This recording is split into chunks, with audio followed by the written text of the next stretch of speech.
Nataraj music একাডেমির পরিচালনায় কালনার জগন্নাথতলা এলাকায় এদিন শনিবার বিকেল 4টে নাগাদ বসন্ত বৈঠকি অনুষ্ঠান অনুষ্ঠিত হলো।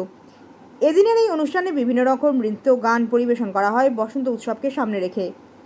উদ্যোক্তাদের তরফ থেকে এক উদ্যোক্তা তিনি জানান, প্রতি বছরই আমরা এই অনুষ্ঠান করে থাকি। এবছর ভোট আসন্ন, সেই কারণেই আগেভাগেই এই অনুষ্ঠান সেরে ফেলতে চেয়েছি।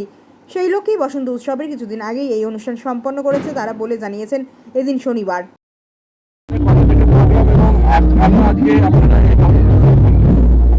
আমাদের এই অনুষ্ঠান তো বিগত 20 বছরের উপরে হচ্ছে। প্রথমে আমরা ঘরে করতাম, ছোট সংস্থা ছিল, তারপর 14 বছর হচ্ছে, এটা 14তম বর্ষ। আমরা এই জগন্নাথ মন্দিরে করছি। আগে র্যালি করতাম, এখন সিটিং করছি, কারণ চারিদিকে হচ্ছে খুব র্যালির ধুম, তো ওই জন্য আমরা সিটিং প্রোগ্রাম করছি। আর সকলেই বয়স্করা আসেন, একটু খুশি হন, ওই জন্য হচ্ছে যে আমরা এখানে করছি। সিটিংটা করলে সবাই আসতে পারে, ভালো লাগে। কতজন মানে পার্টিসিপেন্ট এখানে অনুষ্ঠান করছে? আমাদের এখানে তো আমরা সুযোগ দিতে পারি না, প্রচুর পার্টিসিপেন্ট আছেন, প্রচুর আসেন, আমরা সকলকেই সুযোগ দিতে পারি না। মনে হয় সকলকে দিয়ে অনেক বড় হয়ে যায়, তো আস্তে আস্তে দেওয়ার চেষ্টা করি আর কি।